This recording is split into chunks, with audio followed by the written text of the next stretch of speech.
Gracias, Jesús. Los que están conectados ya le van a acomodar la cámara que se movió allí un poco. Bien, preciosa iglesia, bienvenidos a la casa de Dios. Dígale que está a su lado, qué bueno que estás aquí. Y abra su corazón porque hoy Dios le va a bendecir con esta palabra, amén. La verdad que la gracia es algo tan rico. La Biblia está llena de tanta gracia. Aún en tiempos de ley, iglesia, usted cuando está en búsqueda de la gracia de Dios, va a ver la gracia de Dios desde el Génesis. Todo el Antiguo Testamento va a ver la gracia de Dios actuando a favor de sus hijos, a favor de sus escogidos. Y usted puede ver ahí en esos perfiles prostitutas, asesinos, adúlteros, tracaleros, tramposos, cualquier cantidad de personas a las cuales Dios extendió gracia y usó, porque se nos es más fácil digerir que Dios pueda usar a alguien que no comete errores, que Dios usa a alguien a quien no falla o que no tiene ninguna debilidad. Pero la verdad que no hay virtud de gracia cuando alguien está santo. Jesús dijo: yo no vine por los sanos, yo vine por los enfermos. Yo no he venido por justos, sino por los pecadores. Esa es la gracia de Dios. Ahora, entender que esta gracia está conmigo aún en tiempos difíciles, en entender que Dios sigue siendo bueno aún en tiempos difíciles. Y así es mi tema en este día: Dios es bueno aún en tiempos difíciles. En tiempos donde usted puede estar pasando por el peor momento de su vida, y llámele enfermedad, un divorcio, el fallecer un familiar, la partida de un hijo, quedó en la calle, quebró, fue engañado, fuiste estafado, te detectaron un cáncer, cualquier cosa que haya acontecido hoy a tu vida. Y esta palabra es para ti, para personas que hoy están en momentos difíciles, que muchas veces piensan que porque están pasando momentos difíciles algo no hicieron bien o algo hicieron mal, y por estar pensando de esa manera hoy merecen lo que están pensando, lo que está pasando. Y cuando yo comienzo a tratar de entender por qué me está sucediendo lo que hoy estoy atravesando, y me comienzo a condenar, porque ya suficiente tenemos con que el diablo nos condene. Ahora, si tú mismo te condenas, pues sacas de tu vida la parte tan importante, la cual Cristo nos dio, que fue su gracia, su amor, su perdón y su bondad. Y entender que hoy la iglesia fuimos llamados a caminar en su gracia, a valorar su gracia, que a través de su gracia podamos colocar nuestra mirada en Jesús. Y hoy ese problema que usted puede llamarle problema, cámbiele la palabra y llámale oportunidad. ¿Oportunidad para qué, pastor? Para lo nuevo de Dios en su vida. La oportunidad para poder ver la gloria de Dios en esa área donde hoy estás débil, donde hoy te sientes inútil, donde te sientes indigno, donde muchas veces quizás por dejarte influenciar en tu mente no quieres venir a la iglesia, no quieres orar en la mañana, no te apetece leer la Biblia. Todos pasamos por ahí.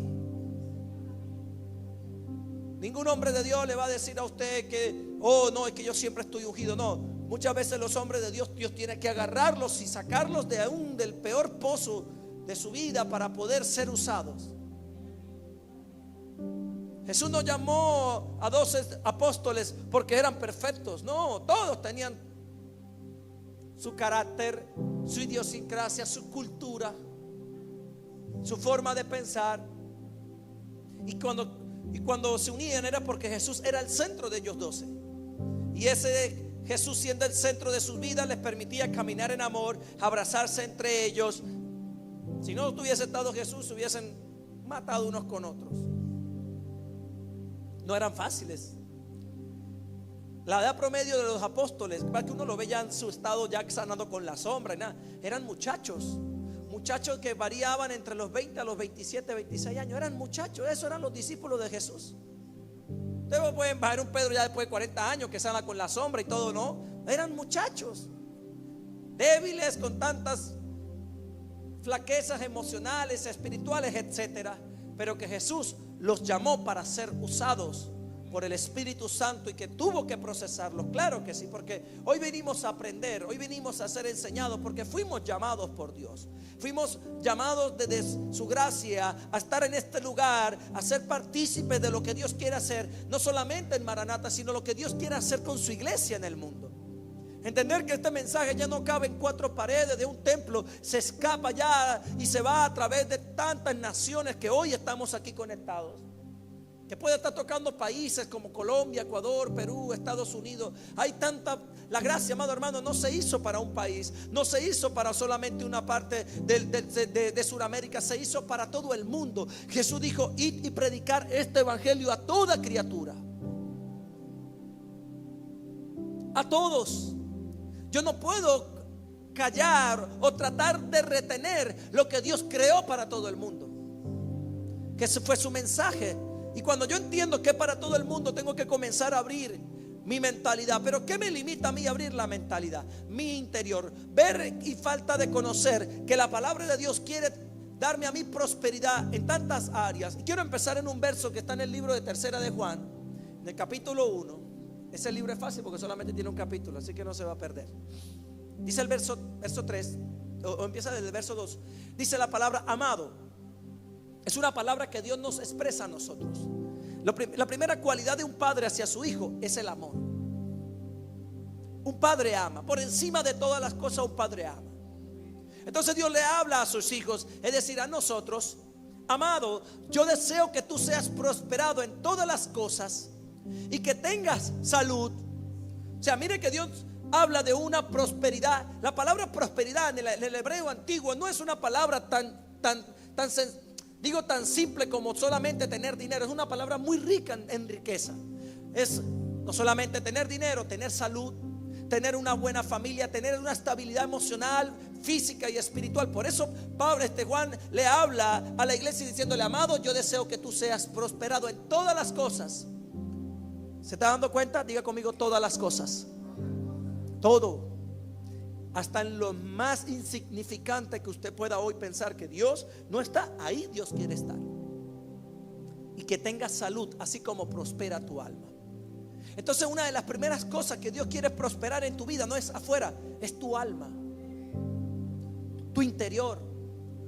Trabaja a través de la palabra en tu espíritu, pero lo primero que empieza a afectar el espíritu es tu alma. Un alma que puede estar hoy en depresión, en ansiedad, en tristeza, que puede estar hoy en apatía, que puede hoy tener miedo, tener angustias, incertidumbres. Porque Dios necesita tratar en el alma de sus hijos, porque a través de tu alma muchas veces nosotros limitamos el poder de Dios a través de su espíritu.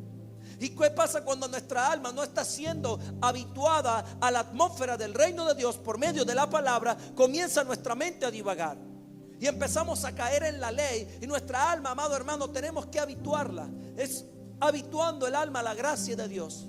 Sacar de tu vida, porque cuando viene la ansiedad, cuando viene la tristeza, cuando viene la depresión, sobre todo estas partes espirituales como es la ansiedad y la angustia, el miedo y el temor, porque son sentimientos o emociones que vienen a un alma que no tiene el control. Cuando no sabes qué le puede pasar a tu hijo en la calle, cuando estás enfermo y no sabes qué tienes en tu cuerpo, cuando no te diagnostican nada y te sientes mal, cuando caes en una quiebra y no sabes cómo te vas a levantar de ello, cuando tu mamá o tu papá está enfermo y no sabes cómo poder ayudarlo, entra la ansiedad, la duda. ¿Por qué? Porque no puedes controlar. Y cuando no tendremos controlar, porque el ser humano es de control, queremos controlar, somos controladores. Queremos tener el control. Ninguno de mí: no, pastor, yo soy como un alma libre, yo donde Dios me lleve. No se caiga mentiras. Debemos entender, eso es lo que Dios quiere, ahí donde voy, pero no nacemos así. Porque dice la palabra que los que somos guiados por el Espíritu Santo somos hijos de Dios. Pero no funciona así. No funciona así a la práctica. ¿Por qué? Por falta de un alma que no está habituada a la gracia de Dios.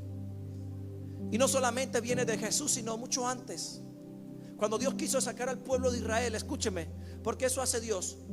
Dios comienza a trabajar con sus hijos. Y como hizo con el pueblo de Israel, el pueblo, mira, amado hermano, cuando usted lea del Éxodo, todo el pueblo de Israel libre de la esclavitud, somos usted y yo. Somos usted y yo.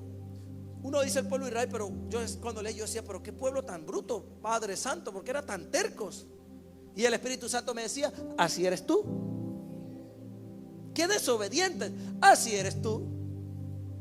Qué tramposos, así eres tú. Así que usted no vea al pueblo para juzgar, no, vea para que usted se vea en un espejo de cómo muchas veces nosotros cometemos tanta falla y la gracia de Dios nos acompaña. Ahora, ¿por qué lo llevo? Porque Dios le habla al pueblo. Dios le dice a través de Moisés, vamos, los voy a hacer libres de la esclavitud. Ellos estaban esclavos al pueblo de Egipto, eran esclavos. Y Dios le dice, bueno, de la esclavitud yo los voy a llevar a la libertad. La libertad se llamaba la tierra de Canaán, tierra donde fluía leche y miel.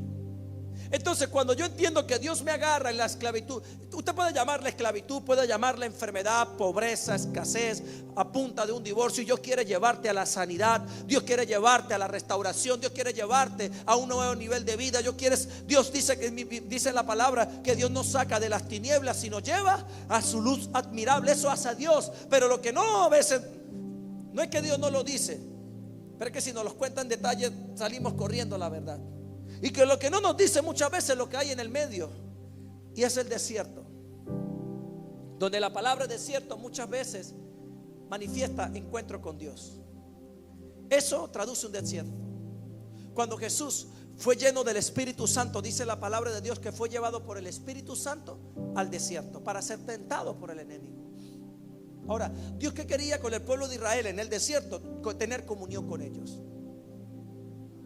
Pero ¿qué sucede cuando nosotros caminamos por la vida y damos paso y sentimos que las cosas tardan? Sentimos que Dios como que se demora, que Dios como que se le olvidó que yo existo, como que esta enfermedad se está haciendo muy larga, como que esta deuda se está haciendo muy eterna, como que este problema que tengo en casa se está haciendo largo. Y tú cada día peleando y levantando cada día más la voz hacia mis hijos, hacia mi esposo, y en vez de hallar paz, hallo turbulencia, hallo tormenta, hallo un huracán en mi familia, un huracán emocional, y comienzo a sentirme deprimido, angustiado, afanado, triste. Y una de las primeras cosas, amado hermano, que Dios quiere prosperar es esa área en tu alma.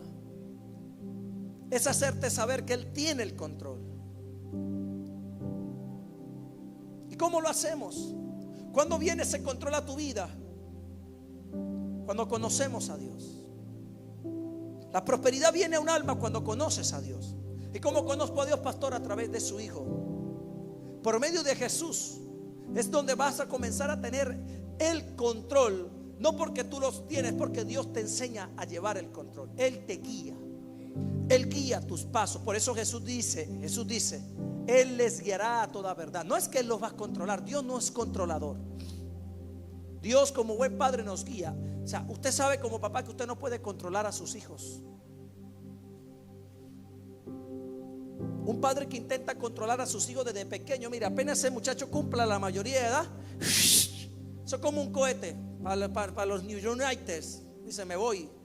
Me obstiné de mi mamá, de mi papá. Son controladores, quieren quitarme la plata que gano, no puedo tener nada porque todo quiere que se lo dé. Controladores, piensan que el hijo es un esclavo que tiene que darle dinero. Así he conocido yo amigos que trabajaban y cuando hacían cosas, su papá parecía, venga hijo, lo que yo le crié a usted, comenzaron a cobrarle. Usted lo ve, y yo no soy así. Bueno, así hay padres, para que sepa.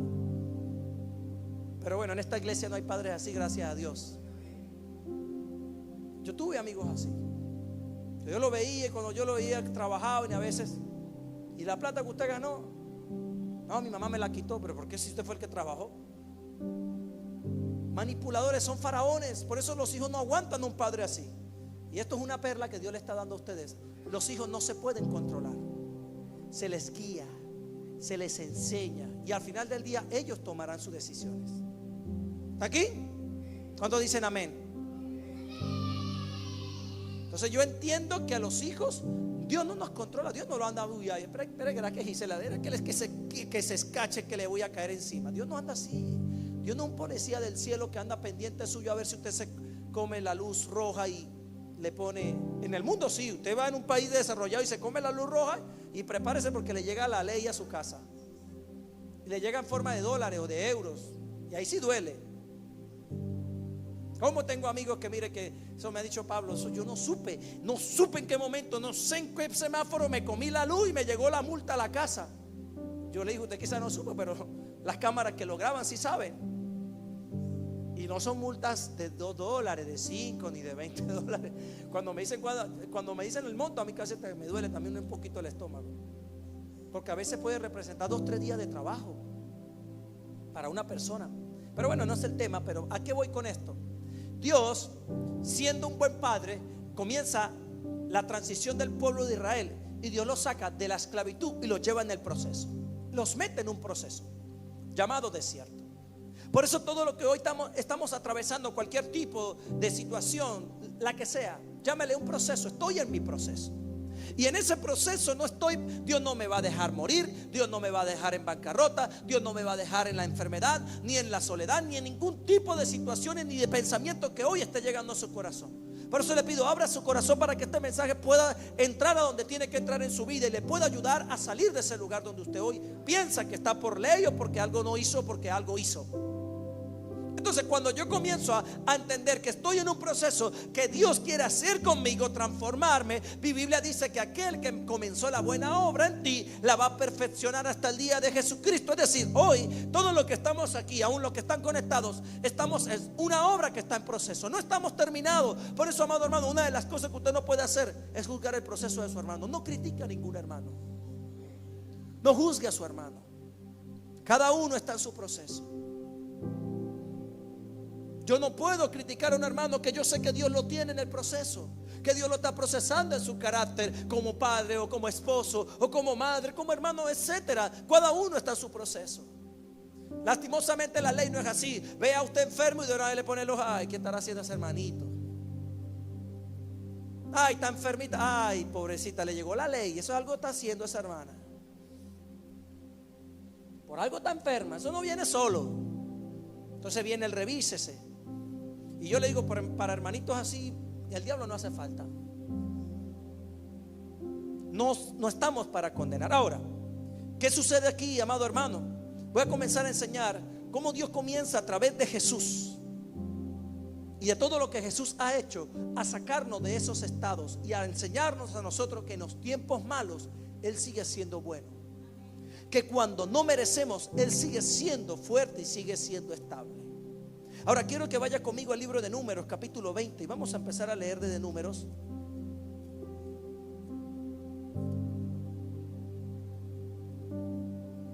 Dice la palabra de Dios, verso 3: y habló el pueblo contra Moisés, diciendo: ojalá hubiéramos muerto cuando perecieron nuestros hermanos delante de Jehová. Y le preguntan: ¿por qué hiciste venir a la congregación de Jehová a este desierto para que muramos aquí nosotros y nuestras bestias? ¿Y por qué no nos ha hecho subir de Egipto para traernos este mal lugar? No en lugar de sementera, de higueras, de viñas, ni de granadas, ni aún de agua para beber. Era un lugar desierto. Esos son los desiertos. No hay amigos, no hay papá, no hay mamá, no hay socio, no hay compañeros, no hay nada ni nadie. En los desiertos, amado hermano, no hay señales. Usted va por la calle, normalmente en su casa, y va a encontrar avisos que le dicen doble a la derecha, doble a la izquierda. Pero un desierto no hay nada en lo que tú puedas agarrarte para confiar en tu propia prudencia. El pueblo de Israel había dependido por más de 400 años de la esclavitud de seres del pueblo de Egipto, y Dios lo quería hacer libres. Dios lo quería hacer dependientes de Él. Y amado hermano, cuando Dios quiere que dependas de Él, te quita la señal, y el mejor lugar para hacerlo es un desierto. Usted en un desierto no sabe dónde está el norte. Bueno, hay que ver el sol y ser muy de eso, pero que no sepa. Ahora, un alma que está angustiada es un alma que se queja. Tenga cuidado con la queja, tenga cuidado con la crítica, tenga cuidado con la murmuración, iglesia. Porque una de las cosas que a nosotros nos retrasa es la queja. Dios, cuando saca al pueblo de la esclavitud, de las tinieblas, para llevarlo a la luz admirable, donde Dios iba a empezar a hacer cosas grandes con ellos en Canaán, dice que en el desierto comenzaron a quejarse, y un proceso que iba a durar 40 días a causa de la queja, de la crítica y de la murmuración y de la incredulidad del pueblo, se extendió por 40 años. Usted sabe que son 40 años. Es decir, yo puedo hoy estar retrasando mi Canaán, mi tierra prometida, no porque no tenga habilidades, no porque estoy pecando, no porque no sé hacer las cosas, no, porque me estoy quejando, estoy murmurando.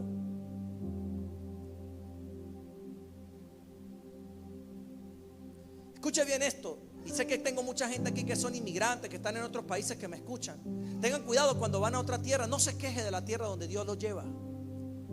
He visto por experiencia propia amigos que se han ido, mire, con una actitud. Y yo los bendigo cuando se van. Le sacan el CP1 2, 3 semanas y ya cruzan la frontera. Sacan su carta de trabajo y ya al mes están trabajando y están ganando bien, con una actitud. No fue fácil, tuvieron que cruzar la selva y pasar cuánto desierto para poder llegar a su tierra prometida, y con la actitud inquebrantable. Muchos me escribían: Pablo, ore por mí, que me siento deprimido. Y bueno, me tocaba orar por ellas. Ahora bien, cuando algunos me llamaban quejándome, estaban ya esperando el CP1, quejándose: no, esto está duro, y la queja les atrasaba la ida todavía. Ese CP1 que podía durar un mes se le extendieron casi por 8 o 9 meses. Porque la queja atrasa tu proceso, atrasa lo que quieres hacer. Cruzas y estás allí y todavía te quejas porque no tienes trabajo. Amado hermano, la queja siempre va a ser una limitante en tu matrimonio, siempre va a ser una limitante en la salud, siempre va a ser una limitante en las cosas. Por eso tienes que sacar la queja de su corazón. ¿Cómo la saco, pastor? ¿Cómo lo hago? Viendo a Jesús. Cuando comienzas a colocar tu mirada en Jesús, a conocer a Jesús, la queja es automático, se va. Porque la queja es sinónimo en un área en tu vida donde Cristo no gobierna todavía, donde Cristo no es Señor y amo de tu vida. Cuando te quejas de que no tienes dinero, es porque Jesús en esa área no es tu Señor. Cuando te quejas de tu esposa o de tu esposo, es porque Dios en esa área no es tu Señor. Entonces, como te ves tanto a ti, como nos vemos tanto a nosotros, fíjense que el pueblo estaban viéndose a ellos. Se quejaron contra Moisés. Le dice: ustedes nos sacaron de Egipto, ustedes nos hicieron entrar en este desierto. Y una de las cosas, amado hermano, en la que yo no puedo caer, es pensar que un desierto es un lugar de muerte. Nunca un desierto fue hecho para ser un lugar de muerte. Hoy el desierto en lo que tú estás pasando, iglesia, cualquier desierto que usted hoy esté atravesando, Dios no lo va a dejar ahí. Porque Dios lo va a llevar a donde dijo lo que Él iba a hacer con usted. Dios no le dijo al pueblo de Israel: vamos para sacarlo de la esclavitud para dejarlos morir en un desierto. No, Dios los iba a llevar a una tierra prometida llamada Canaán, donde Dios le dice y le da una promesa: fluye leche y miel. Es una tierra de bendición, es una tierra de abundancia, es una tierra donde van a disfrutar, donde están todo lo que usted y yo necesitamos. Entonces Dios comienza, amado hermano, te saca de la oscuridad, te lleva a la luz, te saca de la esclavitud, te lleva a la libertad, te saca de la enfermedad para llevarte a la salud. Por eso la incredulidad siempre debe usted reprenderla de su vida. Cuando Jesús quiso extenderle gracia a un hombre para sanarlo, el hombre muy humilde, el hombre le picó adelante. El hombre le picó adelante, le dice, Jesús le dice: ¿quieres ser sano? Y el Señor le dijo, el hombre le dijo: sí, quiero que lo hagas, pero ayuda a mi incredulidad. Mire, el hombre de una vez detectó dónde estaba su debilidad, porque donde está su debilidad es donde la gracia de Dios va a actuar. Mire como un hombre que no conocía de leyes ni de mandamientos, pero entendía que tenía la gracia enfrente de él manifestada en Jesús. Cuando Jesús le dice: ¿quieres ser sano? El hombre le dice: sí, ayuda a mi incredulidad. Porque entendía que lo que limita el milagro de Dios, lo que limita tu esclavitud a tu libertad, es la incredulidad. Cuando Dios te dice algo y dudas, amado hermano, puedes correr peligro de perder tu bendición.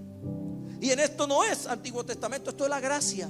Porque cuando te sales de la gracia y entras en la ley, en ese momento es donde pierdes la gracia. No cuando pecas. No cuando pecas te sales de la gracia. Cuando cometes un error pero le sigues creyendo a Jesús. Cuando cometes un error y dices: sí, Señor, reconozco que me equivoqué, fui un mal esposo, invertí mal, quedé en la calle, yo fui el que cometí el error por no buscarte. Pero aún así la gracia de Dios sigue vigente en ti. Pero porque tú ves, reconoces que confiaste en tu propia prudencia. Pero cuando comienzas a enfocar tu óptica, tu visión de vida en Jesús, las cosas comienzan a cambiar. Nadie que esté viendo a Jesús de frente todos los días, amado hermano, se queda igual. Nadie. Cuando un cristiano dice: estoy viendo a Jesús, y no hay cambios, algo te está limitando la visión de Cristo en tu corazón. Porque Jesús, a quien toca, lo cambia. Es algo que comienza a pasar, y no de un día para otro, pero en el proceso Jesús comienza a traer un cambio verdadero y estable y permanente en tu corazón. Ahora quiero ir avanzando en esto, Porque una de las cosas donde Dios quería mostrar la gracia era a través del sacerdocio. Y esto es enseñanza, y espero que usted tenga su corazón bien lúcido para lo que le voy a decir, porque a través del sacerdocio, que era lo que representaba Moisés y Aarón en el tiempo, Dios quería establecer el nuevo pacto y mostrarlo con el pueblo desde ese comienzo. Escuche bien algo, porque aquí hay algo muy delicado que Dios comienza a hacer. Porque Dios, cuando comienza a establecer con Moisés hacia el pueblo el pacto, comienza a mostrar la gracia, comienza a establecer la gracia. El pueblo se queja en este punto. Mire, normal, todo el pueblo se queja. El pueblo levanta la voz delante de Dios. Usted y yo, aún antes de conocer a Dios, nos quejábamos muchas veces. Decíamos cosas en la rabia, en la ira, y no te importaba lo que cualquier persona pudiese pensar. Pero Dios comienza a traer la revelación del nuevo pacto en su Hijo a través de un mismo de este desierto. Y quiero irles mostrando a ustedes a través de Éxodo. Vamos al Éxodo capítulo 17.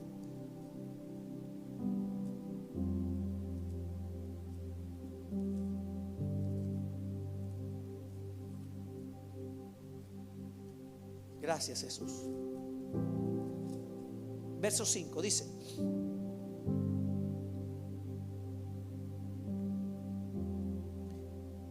el pueblo se queja. Esto es contemporáneo a lo que le estaba leyendo ahorita en Números. Dice: y Jehová dijo a Moisés: pasa delante del pueblo y toma contigo a los ancianos de Israel, y toma también en tu mano tu vara con que golpeaste el río, y ve. He aquí, yo estaré delante de ti, y allí sobre la peña en Horeb, y golpearás la peña, y saldrá de ella agua, y beberá el pueblo. Y Moisés lo hizo así en presencia de los ancianos de Israel. Amado hermano, cuando usted lee esto, tiene que leerlo con detalle, porque cuando yo comienzo a leer y comienzo a tratar de estudiar mi Biblia, y Dios le dice a Moisés: Moisés, pasa delante del pueblo y toma contigo a los ancianos, y toma también en tu mano tu vara con que golpeaste el río. ¿Qué río?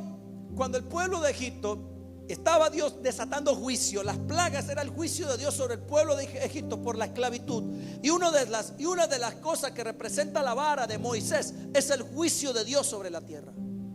Cuando Dios quiso establecer juicio sobre Israel, sobre Egipto, dice, le digo a Dios a Moisés: la vara que metiste en el río, una de las plagas o una de las cosas que Dios hizo fue convertir el agua en sangre. Y Dios le dice a Moisés: mete tu vara en el agua, y el agua se convirtió en sangre. Habla del juicio de Dios. Habla del juicio de Dios a la tierra, a la humanidad. Pero ahora viene otro tipo de juicio. El pueblo se estaba quejando, estaban levantando la ira de Dios. Dios iba a desatar juicio. Se estaban quejando porque no había agua, porque no había esto, no había lo otro. Mire, Dios le daba maná del cielo, de abajo de hornices, y se estaban quejando. Ahora, cuando yo leo Éxodo 17, Dios le dice a Moisés: toma la misma vara, porque vas a establecer juicio, y le vas a dar a la peña. La peña traduce la roca. Dios le dice: el juicio ya no va a venir sobre la tierra, va a venir sobre la roca. La roca, ¿quién es? Jesús. Y el juicio que merecía a los hombres lo va a recibir la roca. Mira, ahí Dios está hablando de lo que iba a recibir Jesús. Y a través de Jesús iba a venir la gracia. ¿Cómo se manifestó en agua? Por eso, quien cree en mis palabras, de su interior correrán ríos de agua viva. Dios estaba mostrando en esta primera etapa, en este primer proceso, cómo iba a ser el cambio del pueblo de Dios en el desierto para conocer la tierra prometida, una tierra que no merecían, pero Dios la había prometido por Abraham a él como patriarca de la fe a toda su generación. Amado hermano, quiere decir que en ese punto se quitaron los velos. En ese punto dejó de haber interrupción entre Dios y los hombres. Dios, ya no hay nada, iglesia, que a usted y a mí nos limite de la presencia de Dios. Hoy la gracia, antes tu pecado era un obstáculo para que Dios tuviese comunión contigo. Hoy la roca limpia tus pecados, la sangre de Cristo limpia tus faltas, limpia tus errores. Y por eso hoy, en este presente, usted que me está escuchando y los que me están viendo, hoy usted tiene acceso a la presencia de Dios. Pastor, pero pequé, fallé. La sangre de Cristo te cubre.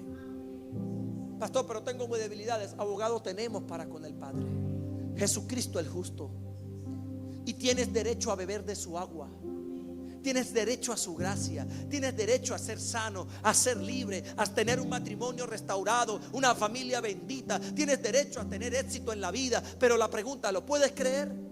¿Puedes creer que Dios estableció ya a través de su Hijo esta gracia para ti y para mí? Donde ya no hay un obstáculo que te impida o que le impida a Dios venir a nosotros y tocarnos, abrazarnos y poder sanarte, poder restaurarte, consolarte en esos momentos de dificultad, levantarte en un momento de aflicción, hacerte saber que en los momentos difíciles Dios sigue siendo bueno. Él sigue estando presente, iglesia. Él no se ha ido. Dios le dice a Moisés: necesito, pégale con esa vara a la roca. Y dice que cuando le dio a la roca comenzó a brotar agua. Y todo el pueblo, mire, ¿por qué dice lleva a los ancianos? Lleva testigos de lo que va a pasar en esa roca. Y todo el mundo vio cuando Moisés le pegó a la roca y comenzó a salir agua. Amado hermano, Jesús no murió por uno, murió por todos, por toda la humanidad, por todos nosotros. Aún los que no creen, murió por ellos también. Murió por la prostituta, por el homosexual, por la lesbiana, por el delincuente, por el violador, por los asesinos. Murió por los tramposos, los mentirosos, los tracaleros, etcétera. Murió por lo peor de la sociedad, pero también murió por lo mejor. Porque el hombre siempre está tratando de colocar estigma de que si tú no oras, de que si tú no buscas a Dios, si tú no tienes un título de cristiano, pues está lejos de Dios. No funciona así. Hoy la gracia, esta agua de vida, esta agua que comenzó a recorrer en la peña, comenzaron a beber todos. Dice mi Biblia que todo el pueblo bebió. No eran ningunos santos. El pueblo de Israel no era ningunos santos. Habían una cuerda de pecadores, quejones y cualquier cantidad de personas. Pero Dios en su gracia establece el juicio hacia Cristo, hacia su propio Hijo, y hace extender la gracia sobre cada uno de nosotros por medio de Jesús. Así que, amado hermano, ya no hay juicio para ti. Ay, yo necesito que usted lo crea, hermano, porque lo que viene después usted se va a dar cuenta cómo Dios se enoja. Le quitó el ministerio. Por lo que Moisés hizo después, Dios le limitó su ministerio y su llamado. Porque Dios está hoy, amado hermano, ¿cómo se lo digo? Gritándolo, que es cuando siento esto, siento que el corazón se me sale. Porque Dios le está diciendo: vivan en esa gracia, caminen en esa gracia. No intenten merecerlo, no intenten ganarse la gracia, no intenten tratar de que porque si hacen o no hacen cosas van a vivir más largos años, van a tener una vida esto. No, hay cosas que son principios rudimentarios que usted ya sabe que son parte de su vida, como cepillarse los dientes. Usted sabe que no va a andar matando, ni robando, ni haciendo cosas que ya Dios estableció en la ley. Pero hay una gracia que aún a nosotros nos acompaña y nos dice que busquemos del reino de Dios y su justicia, y todas las demás cosas nos serán añadidas. ¿Cómo se llama eso, pastor? Gracia. Dios está llamando hoy a la iglesia, a todos sus hijos, a tener un encuentro con Él, a que tengamos una comunión con Él. Es el deseo del Padre, es el deseo de Dios que aún en tiempos malos le busquemos. Porque cualquiera cree que Dios está con él. Claro, es fácil saber y creer más, tener una fe avivada cuando hay dinero en el banco, cuando hay salud, cuando hay comida en la despensa, cuando no hay problemas en el matrimonio, cuando no estamos enfermos. Dios está con nosotros. ¿Quién va a dudar de Dios en ese momento? ¿Quién duda de Dios en los momentos buenos? Pero en los momentos malos, en los momentos difíciles, en los desiertos, viene la duda, vienen los miedos, los temores. Aleluya. Y Dios comenzó a través de Jesús, a través de esa roca, levantar a cada uno de nosotros que estamos hoy aquí. Mi hermano, el pecado ya no es una barrera para Dios. Ya no es una barrera para que Dios te bendiga. Cuando Cristo muere en la cruz, cuando el juicio de Dios le pega a la roca en la cruz, mire, dice la palabra que en ese momento, cuando Cristo entrega su espíritu, el velo del templo, que significaba el pacto, la ley, dice que el velo se rasgó en dos, de arriba hacia abajo, dando a entender que era una apertura ya no de los hombres, porque antes era al revés. Antes era el hombre tratando de hacer cosas para agradar a Dios, para tratar de tener una comunión con Dios. Pero hoy Dios abrió el cielo para que todos nosotros, a través de su Hijo, entremos a su presencia. Entremos en su presencia confiadamente, sin dudar, sin miedo, sin temor. Porque no puedes dudar de lo que Dios hizo por ti. No puedes dudar de ese sacrificio. Porque cuando dudas, aunque no lo dices, expresas que lo que Cristo hizo por ti no vale tanto, como que si tú no trabajas, como que si tú no te tomas un medicamento, como si tú no vas a este lugar o lo otro. Yo no estoy diciendo que ahora usted no se tome un medicamento médico. Le estoy hablando de que cuando su fe está por encima de cosas materiales, cosas naturales, que por la fe en lo que Cristo hizo en la cruz. Sea un buen entendedor. Hay gente que busca trabajo, pero no tiene la actitud de que Dios le va a ayudar a encontrar un trabajo. Y cuando les pregunta cómo le fue mal, eso no, yo no creo que encuentre trabajo. ¿Cómo esperas encontrar un trabajo si tu mirada está puesta en tus habilidades, en tus dones, en tus talentos, y no en lo que Dios puede hacer? Jesús hizo el sacrificio por todos nuestros pecados, amados hermanos, por todos. Diga conmigo, todos. Por eso Cristo crucificado es la base de todas las bendiciones de Dios para nuestra vida. Todas las bendiciones de Dios a nuestra vida van a venir por medio de esa roca, por medio de Jesús. Nada será por tus habilidades, por tus dones, por talentos. Yo no digo que usted no trabaje y que no se esfuerce. Hágalo, sea un profesional en lo que hace, sea excelente en lo que hace. Pero el error que cometemos es pensar que eso es lo que a mí me permite hoy ser próspero y tener dinero, o tener salud, o cualquier otra cosa. Amado hermano, el mundo da muchas vueltas, cosas. La salud es tan inestable, la economía es tan inestable hoy en día. Y muestra, hemos tenido una pandemia hace 4 años atrás. Como el mundo no estaba preparado. Mire, murieron deportistas, gente que jamás se pensó que iba a morir, murió de COVID. Que pensó que estaba bien, pensó que estaban súper fuertes. No duraron ni 3 días. Cayeron en depresión, en ansiedad, en tristeza. Quizás tú una salud fuerte, pero un alma que no está fortalecida en Cristo es un alma que está, amado hermano, propensa a muchas enfermedades, propensa a muchas situaciones emocionales, como la depresión, la ansiedad y la tristeza. Por eso usted debe comenzar a ver a Jesús desde ahora, para que comience a tener una estabilidad emocional. Y ahora mire, quiero llevarlo, porque el pueblo no se quejó esta vez. Esto es lo que a mí más me sorprende. Vamos a Números 20. Otra vez. Le quería mostrar en esta parte, porque Números 20, que fue donde empecé, dice el verso 2: y porque no había agua para la congregación, se juntaron contra Moisés y Aarón. Otra vez. Pero mire que sí son bien cabezaduras. Otra vez que levantaron a quejarse contra Moisés y Aarón, que eran los que estaban liderizando el pueblo. Y habló el pueblo contra Moisés diciendo: ojalá hubiéramos muerto cuando aparecieron nuestros hermanos delante de Jehová, porque hiciste venir la congregación, que es lo que él estaba leyendo ahorita, y porque no nos has hecho subir de Egipto, estoy en el verso 5, para traernos este mal, o a este mal lugar. No es lugar de sementera, de higuera y de viña, ni de granada, ni aún de agua. Mire que la queja es algo bien tremendo, amado hermano. Y se fueron Moisés y Aarón delante de la congregación a la puerta del tabernáculo de reunión, y se postraron sobre sus rostros, y la gloria de Jehová apareció sobre ellos. Quien se humilla, no voy a hablar de esto ahorita, pero quien se humilla, amado hermano, camina en gloria. No solamente gloria para usted, gloria para todo lo que hoy, por las personas que tú oras. Porque escuche que viene esto. Y habló Jehová a Moisés diciendo, escuche bien esto: toma la vara y reúne a la congregación, tú y Aarón tu hermano, y habla a la peña a vista de ellos, y ella dará su agua. y le sacarás agua de la peña y darás de beber a la congregación y a sus bestias. Cuando había juicio, ¿qué dijo Dios? ¿Qué dijo Dios? ¿Qué había que hacer con la peña? Pégale a la peña. Era el juicio de Dios. Pero Dios aquí no le manda a darle golpe. ¿Qué le dice Dios a Moisés? ¿Qué le dice? Háblale. Háblale a la roca. Cuando tengas una necesidad, amado hermano, habla con Jesús.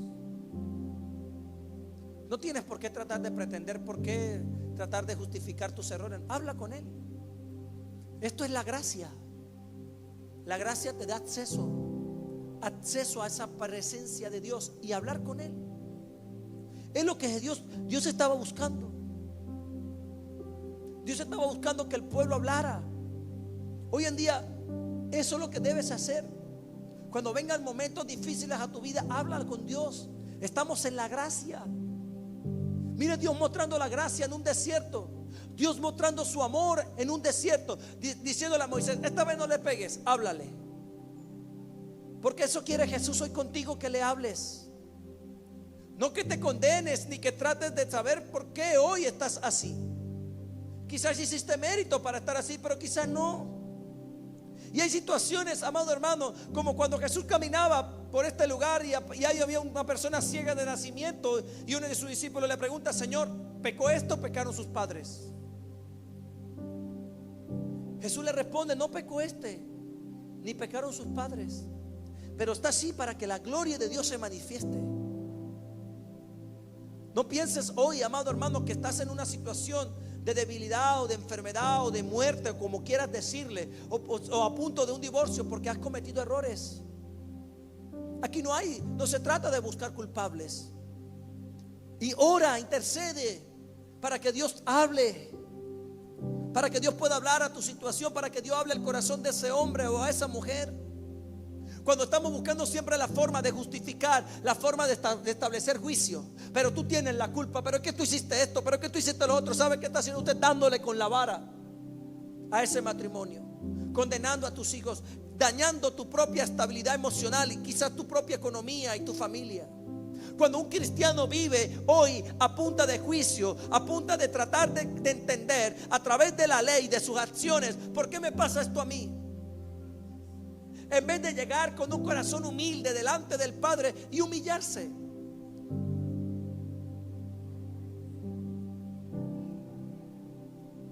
Dios quiere hoy que le hables. Que le hables a Jesús. Diga conmigo: debo hablar con Jesús. Antes de criticar, de quejarte, de llevarle a alguien los errores de tu esposo o los errores de tu esposa, llévalos primero a Jesús. Antes de criticar a tu esposo delante de tus amigas, o a desnudar a tu amiga delante de tus amigos, ¿qué hace o qué no hace tu esposa? Lleva primero tu queja delante de Dios y habla con Él.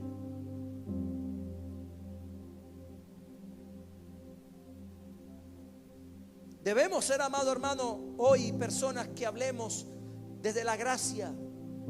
El mundo necesita la gracia de Dios. Cuando la gente llega y hoy en día las consejerías de los pastores es tratar de ver en qué área la persona pecó para señalarle y meter el dedo en la llaga. Pero ¿cuál es el problema? Cuando yo me enfoco más en la persona y no le enseño a la persona a ver la roca, nada va a pasar. La persona sabe que pecó, el hombre sabe que adulteró, que le fue infiel a su esposa, la mujer sabe que cometió errores, el hijo sabe que falló, el que robó sabe que hizo algo malo, pero la gente no le muestra. Hoy la iglesia no muestra a Jesús, no mostramos a Jesús, seguimos mostrando la ley. Y hoy vivimos en un mundo, en una sociedad donde la gente necesita conocer a Jesús. Es que si la iglesia hoy, nosotros el representador o los presentadores de Cristo en el mundo, mostramos su gracia, ¿qué cree usted que va a pasar? La gente va a beber de su agua, porque el mundo se está cada día perdiendo, porque la gente se está dañando en el pecado, porque no hay agua limpia para beber. Lo que tenemos el agua, andamos desatando juicio. y diciéndole a la gente: estás mal porque eres un pecador sin vergüenza, porque le engañas a tu esposa, porque le robas al jefe, porque hiciste esto, lo otro. Amado hermano, la gente ya sabe que está cometiendo errores. Ya tienen al diablo para que los condene. Ahora nosotros como cristianos no somos para estar juzgando a los hermanos. Dios nos llamó a ser restauradores. ¿Cuántos dicen amén? Yo debo hoy velar por restaurar, no por tratar de condenar. Llega tu hijo del colegio, fracasó en un examen, sacó una mala nota. No digo que no lo exhortes y que lo aconsejes, pero debes amarlo aún en su error, en hacerle saber que tú lo amas. Hijo, quiero que sepas que te amo, que no hay una nota que me haga a mí divagar en el amor que siento por ti. Hoy lastimosamente padres le dicen a sus hijos, los manipulan con el amor: tú no me amas. Si tú haces la tarea, yo sé que me amas, pero si no la haces, sé que no me amas. Entonces el hijo cree que el amor se compra. Entonces llega la muchachita muy linda a los 15 años, y si el muchacho le dice: sabe, me gusta, y la muchacha: yo te amo, y el hombre: ¿cómo sé que me amas? Necesito una prueba de amor. Y ahí está, como que su mamá le enseñó que el amor se compra.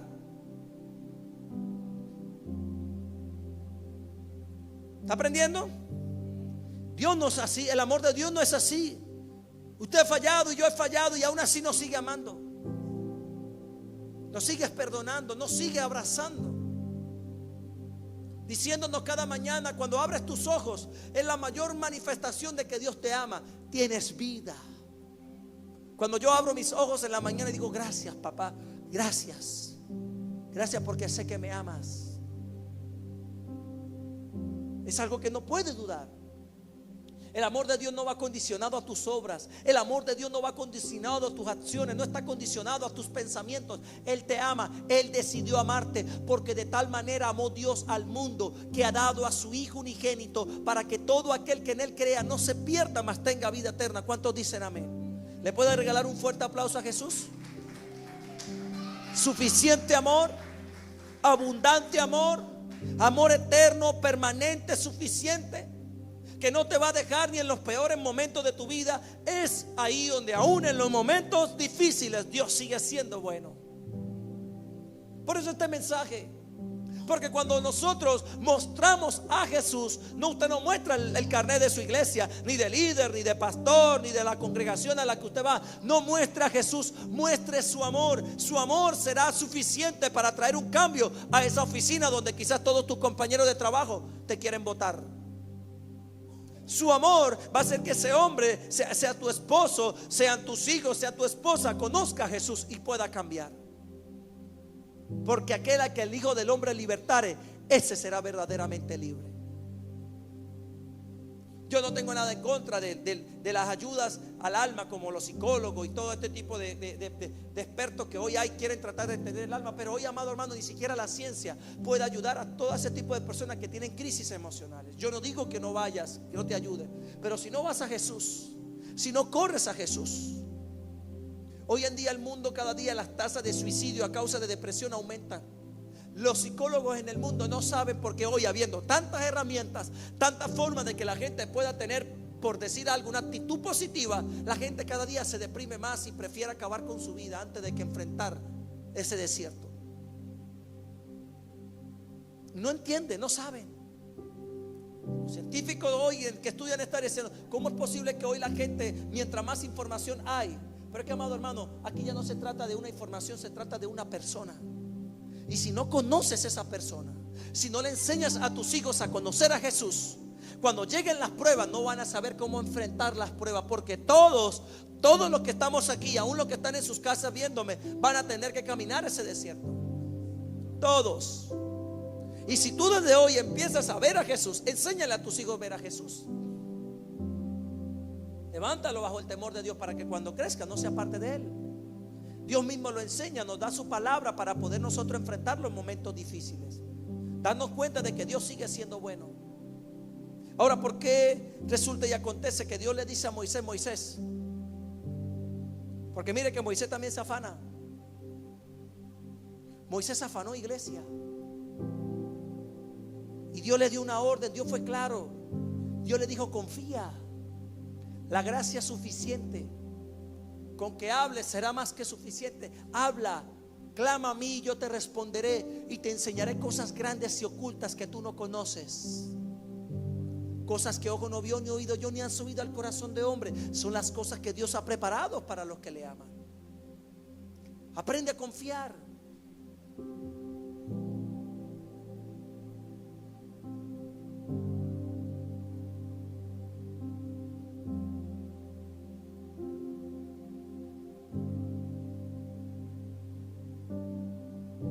Resulta y acontece que Moisés hace lo que Dios le dice.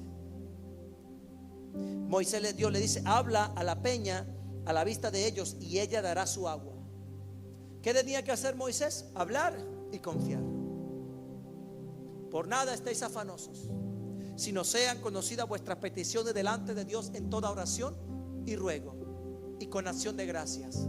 Y la paz de Dios, que sobrepasa todo entendimiento, guardará vuestros corazones y vuestros pensamientos en Cristo Jesús. Esa es la ecuación. Pero queremos a veces inventar, como le pasó a Moisés. Y le leo, dice: y tomó Moisés entonces la vara delante de Jehová, y como él le mandó, y reunieron Moisés y Aarón a la congregación delante de la peña, y les dijo: oíd ahora, rebeldes, os hemos de hacer salir agua de esta peña. Entonces alzó Moisés su mano y golpeó la peña. Golpeó la peña con su vara 2 veces. Entró su fuerza, su intelecto, su habilidad. Y Dios no le dijo que golpeara la peña. Dios le dijo: háblale, porque ya en la gracia no hay ley. En la gracia ya no hay juicio. Y él estaba queriendo otra vez establecer juicio. Y Dios le dice: no. Por eso cuando hasta ahí le llegó el ministerio a Moisés. Ahí estaban en los 40 años. Dios le dice, y más adelante le dice: por cuanto no hiciste caso, no conocerás la tierra prometida. Él la vio, pero nunca entró. Dios se molestó. Amado hermano, Dios no quiere ley en tu vida en este tiempo. Le dijo a Moisés, le voy a leer porque usted dijo: pastor, léame, porque si no yo no le voy a creer. Se lo leo, dice: entonces alzó Moisés su mano y golpeó la peña con su vara 2 veces, y salieron muchas aguas, y bebieron la congregación y sus bestias. Él quería tratar quizás de sorprender a la gente como la primera vez, pero aquí la gloria no era de él, la gloria tenía que ser de Dios. No es a su manera ni a la mía, es a la forma de Dios. La forma en la que Dios te va a sacar de la pobreza no es en tu forma, es a la manera de Él. Es la forma en que Dios te va a sanar, es a su manera. La forma en que Dios va a cambiar a este país va a ser a su manera. No va a ser como usted piensa, como yo pienso, va a ser como Él quiere. Pero debemos estar como un Moisés, porque debemos estar dispuestos a obedecer a lo que Él quiere, no hacerlo como todo el mundo piensa. Amado hermano, en este punto tienes que tratar de ver y de oír a Dios. En este punto debemos oír a Dios, solo a Él. Es una relación de Dios y tú.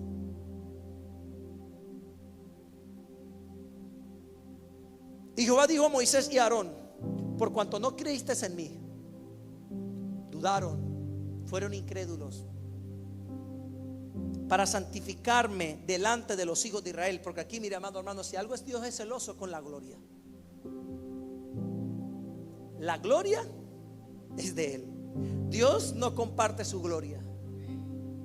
Dios da gracia, pero la gloria es de Él. No se infle usted el ego cuando algo salga como usted piensa que, aquello lo calculé. No, cuidado. Dele la gloria a Dios. Dele gracias porque el éxito que usted tuvo, pero la gloria siempre es de Él. Y esto eclipsó la ira de Dios. Dios se molestó.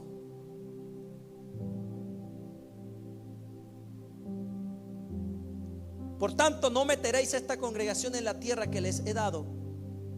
Estas son las aguas de la rencilla, por las cuales contendieron los hijos de Israel con Jehová, y Él se santificó en ellos. Dios en este punto le dice a Moisés: no vas a entrar más. No lo dejó entrar.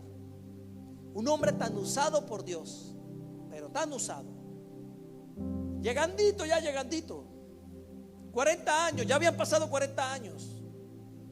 Y Dios le dijo: no vas a entrar, porque donde yo quiero que tú entres necesitas caminar en gracia. Todo lo que usted hoy, amado hermano, detecte como ley en su vida, tiene que sacarlo.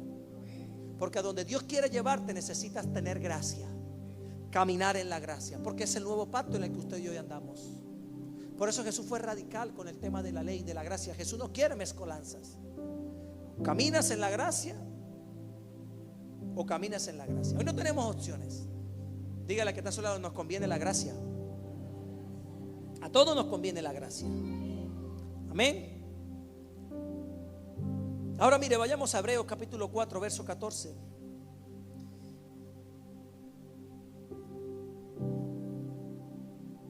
Porque Moisés era un sacerdote para el pueblo. Era un hombre que intercedía por el pueblo. Era un hombre que hablaba delante de todo el pueblo de Israel. Pero cuando vamos a Hebreos, Pablo muestra a este sacerdote. Pablo muestra a través de la palabra al sumo sacerdote.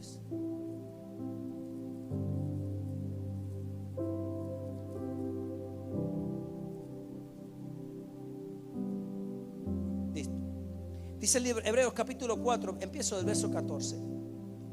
Dice mi Biblia: por tanto, teniendo un gran sumo sacerdote. ¿Quién era sacerdote del pueblo de Israel? Aarón. Aarón representaba el sacerdocio. El sacerdocio, que representaba la gracia. Mire que a través del sacerdocio Dios estaba mostrando la gracia. La gracia de Aarón era la vara de Aarón. Recuerde algo, no la vara de Moisés, era la vara de Aarón la que estaba dentro del arca del pacto. El maná, la vara de Aarón y las tablas de la ley. Y en ese punto, iglesia, cuando Dios comienza, y obviamente en el Nuevo Testamento no hay un sacerdote que usted pueda hablar de la tribu de Leví, hoy representado aquí, por lo menos en Venezuela no hay. Pero cuando comienza la gracia, Jesús se convierte en el sumo sacerdote de toda la humanidad, de todos nosotros. Y Pablo le dice: por tanto, teniendo un gran sumo sacerdote que traspasó los cielos.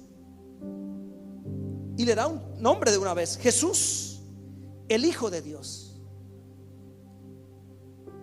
Usted puede tener un buen pastor, puede tener un buen amigo, un buen intercesor, pero tienes a Jesús. Ama a tu pastor, ame a ese intercesor que tiene, pero ame a Jesús. Un hombre de Dios, un pastor, una persona no puede convertirse en tu... Mire, se lo digo porque hoy soy pastor. Recuerde que hablo por la red. La gente a veces viene a mí a decir: pastor, ore por mí porque Dios lo escucha más a usted que a mí. Yo le digo: no funciona así. ¿Quién te dijo a ti que Dios me escucha más a mí que a ti? A ti también te escucha. No se trata de que Dios tenga favoritismo. Dios no tiene favoritismo. Dios tiene íntimos, es diferente. Pero a todos Dios nos oye. Y va a responder no en su momento ni en el mío. Va a responder en su tiempo. Porque el tiempo de Dios es perfecto. Entonces, cuando Pablo le muestra a la iglesia, dice: porque no tenemos un sumo sacerdote que no pueda compadecerse de nuestras debilidades. Y comienza entonces a ser semejante a nosotros. Jesús te entiende todo lo que usted y yo pasamos. Amado hermano, no es alguien que no entienda lo que tú pasas. Jesús conoce todo, sabe tus debilidades, sabe tus miedos, tus temores. Él las vivió en la cruz. Sabe el dolor que te causa esta enfermedad. Sabe el dolor que te causa fallarle a Dios. Sabe todos tus defectos, los conoce. Cuando aún sabiendo que Dios te ama, le das la espalda. Dice: sino uno que fue tentado en todo según nuestra semejanza, pero sin pecado. Todo lo que usted y yo estamos pasando hoy, Jesús lo pasó. Jesús lo venció, lo atravesó. Quebrantó la enfermedad, quebrantó la pobreza, quebrantó la angustia, quebrantó los miedos, los temores. Eso hace Jesús por nosotros, intercede por nosotros.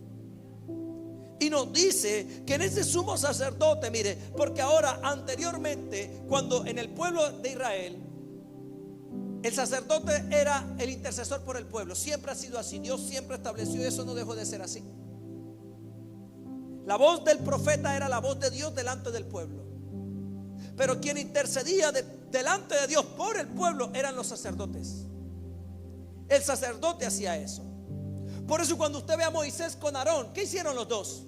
Moisés tenía el llamado de ambos. Moisés con Aarón, ¿qué hicieron? Cuando el pueblo comenzó a quejarse, se humillaron y empezaron a interceder por el pueblo. Entonces bien, iglesia, cuando el pueblo iba a desatar la ira, Moisés no era tonto y Aarón menos. Rápido hacían las cosas para que Dios detuviese la ira. Intercedían por el pueblo. Por eso un intercesor detiene ira sobre su familia. Qué poderoso es cuando alguien en casa, amado hermano, quizá usted hoy es el primero en su familia que busca de Dios. Tienes hijos, tienes padres, tienes esposo o esposa que están a la espalda de Dios, atados al adulterio, a la droga, al alcoholismo, a la brujería, a la santería. Pero si te mantienes orando, si te mantienes encendiendo el fuego en tu familia, la gracia de Dios los va a alcanzar a todos. No hay brujo, santero, no hay diablo que pueda resistir la gloria de Dios sobre tu familia. Pero necesitas ver la roca y saber que lo que tu familia, porque a veces nosotros somos cristianos y queremos que a la familia le vaya mal para que se acerquen a Dios. Yo me he encontrado gente así: no, pastor, déjelo que cuando Dios lo agarre, ese sí va a venir a los pies de Cristo. Yo digo: ¿por qué tienes que esperar que Dios le haga algo a tus hijos? Que Dios, digo Dios, pero no es Dios. Satanás siempre va a buscar la forma de hacerte algo. Pero no puede esperar que un familiar tenga un cáncer o sea atropellado, le pase algo para que se acerque a Dios. No, Dios no quiere eso. ¿Por qué mejor no le hablas? Le hablas de su amor. ¿Por qué no le hablas a ese amigo que Jesús lo ama, que Dios es bueno y que quiere ayudarlo? ¿Por qué no hablar de su gracia y de su favor? Antes de estar esperando juicio. Mire, ¿te das cuenta que todavía tenemos un Moisés por dentro? Que cuando usted ve a un hermano que usted lo invita a la iglesia y lo invita, ay, Dios mío, en cualquier momento le caen los dos palazos de Moisés. Yo no vengo a la iglesia porque tenga que llevar palo en el mundo para venir a la iglesia. Yo vengo aquí porque amo a Dios. Amo la presencia de Dios. Amo compartir con ustedes. Y termino, dice, y le dice el verso 16. ¿Por qué le dice todo esto? Para llegar a este punto. Dice: acerquémonos pues confiadamente al trono de la gracia. Escuche bien esto. Cuando el pueblo de Israel, este sacerdote intercedía por el pueblo, primero el sacerdote tenía que ser santificado. No tenía ningún pecado, ni un mal pensamiento, nada. Y normalmente lo amarraban con una cuerda en la cintura y con una campanita. De manera que el sacerdote iba entrando al templo, entraba al lugar santo, pero cuando entraba al lugar santísimo tenía que batir la campana para saber que sí aprobó la prueba. Pero cuando la gente escuchaba al sacerdote que entraba al lugar santísimo y no salía, era porque había un pecado en él. Y sin santidad nadie verá al Señor. Mira, y así son los religiosos. Y ese verso se usa hoy todavía para condenar. Pero mi Biblia dice que abogado tenemos para con el Padre, Jesucristo el justo. Y usted está abriendo aquí de que aquí ya no está usted caminando solo. Jesús va contigo y te dice: acercarse pues confiadamente al trono de la gracia. Camine con el Hijo, camine con la gracia, camine con Dios. Cuando yo estaba pequeño, con esto termino, yo iba a una casa de un amigo ricachón de aquí de La Fría. Mi papá iba con mi mamá a tomarse unas cervezas. Llegamos a la casa de este amigo, y mi papá de una vez me advertía: no vaya a meterse en la casa. Tenía yo 7, 8 años. Yo nunca tuve un PlayStation, nunca tuve nada de eso. Y llegaba a la casa de él y era como estar en la NASA. Tenía consola, tenía comida, tenía helados, yo nada. Apurado veía en mi casa agua y carne cuando uno metía la mano. Pero cuando llegaba a esa casa había jamón, había a veces cosas que esto existe. Yo veía todo. Y llegaba, mi mamá se quedaban ahí. A veces bajaba el hijo de ellos. Todavía sigue siendo mi amigo. Cuando me veía: Pablo, venga, suba conmigo, vamos. Mire, eso yo era feliz. Yo miraba a mi papá, yo ya me invitó él, me voy para allá con él. Y ahí mi papá no decía nada, me dejaba ir y yo disfrutaba. Y cuando ya se cansaba que íbamos a ir, mire, amado hermano, a veces pasaba 2 horas, pero yo pensaba que eran como 5 minutos que duraba. Porque cuando usted disfruta la presencia de Dios, usted no siente carga, usted no siente, uy, no, que yo no quiero orar. No, usted se deleita. Esperas. Eso era todo el sábado. Mire, para mí la semana era el sábado. Yo esperaba los sábados con una ansia. Yo, ojalá que mi papá vaya para donde este muchacho a tomar cerveza. Yo iba a jugar, porque comía al lado, jugaba PlayStation, hacía tantas cosas, disfrutaba. Pero ¿cómo yo podía disfrutar eso? Por medio del hijo. Porque mi papá estaba hablando con el dueño y el señor pues uno lo saludaba, pero hasta que no bajaba el hijo, yo estaba ahí como la ley, atado, esperando que mi papá se terminara su cerveza. Y se podían tomar ahí 20 cervezas y yo esperaba, a veces no bajaba el muchacho. Y yo esperaba ahí todo aburrido. Historias de uno, pero para que usted se entienda, para que usted entienda la gracia, cómo actúa. Pero que mire, cuando bajaba ese muchacho era como, yo veía a Jesús, yo veía, llegó Jesús, me voy a disfrutar. Así es hoy en día con nosotros. ¿Por qué tienes que pensar que tienes que sufrir porque ahora confías en Jesús? Si Él pagó todo lo que hoy a ti te está atacando, todo lo que a ti te está robando la paz y el gozo. Su gracia es para siempre, su gracia es permanente. Acercaos pues confiadamente al trono de la gracia. Acerquémonos. No es usted entrando solo, el sacerdote, a ver Jesús, no, es Jesús entrando contigo, agarrado de tu mano todos los días. El diablo no puede condenarte. Mira, amado hermano, imagínese que cuando usted quiere entrar a la presencia de Dios, el diablo lo está esperando para decir, este pecó ayer. ¿Sabe qué hace Jesús? Pero yo pagué el precio por él. No tienes ninguna cosa de que condenarle. ¿Y sabe qué le tuve que hacer a Satanás? Hacer silencio y salir huyendo como un perro, porque no tiene autoridad sobre los hijos de Dios. ¿Habrá alguien aquí con esta fe? Amado hermano, esta gracia es la que el mundo afuera necesita.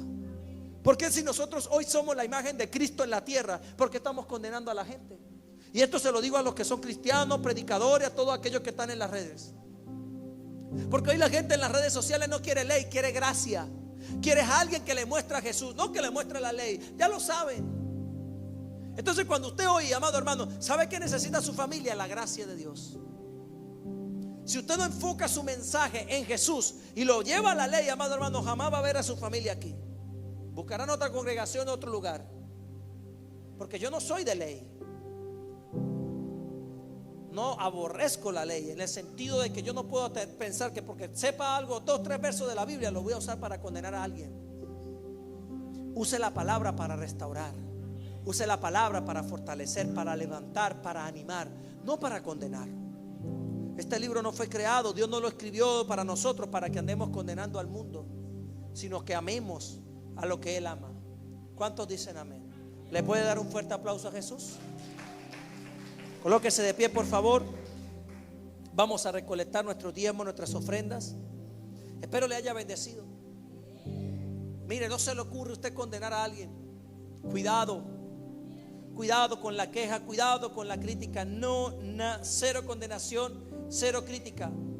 ¿Quiere que ese hombre cambie? Sea como Jesús. ¿Quiere que ese esposo cambie? Que esa esposa cambie, sea como Jesús. ¿Quiere que sus hijos conozcan la presencia de Dios? Sea como Jesús. Nuestra familia va a llegar a los pies de Jesús. Nuestros países, nuestras naciones, nuestros gobernantes, el profesor del colegio, el compañero de trabajo, el compañero de clase, va a llegar a los pies de Cristo cuando usted y yo le mostremos a Jesús. A un Jesús vivo, un Jesús que ama, un Jesús que perdona, y no un Dios que condena y un Dios que anda viendo si usted se equivoca para caerle encima. Dios no es así. Él te ama. Amén. Él nos ama. Así que bueno, iglesia, un honor, una honra para mí compartirles este mensaje. ¿Aprendió algo hoy? Cuidado con esa vara, por favor. Jesús mismo lo dijo: con la vara que mida,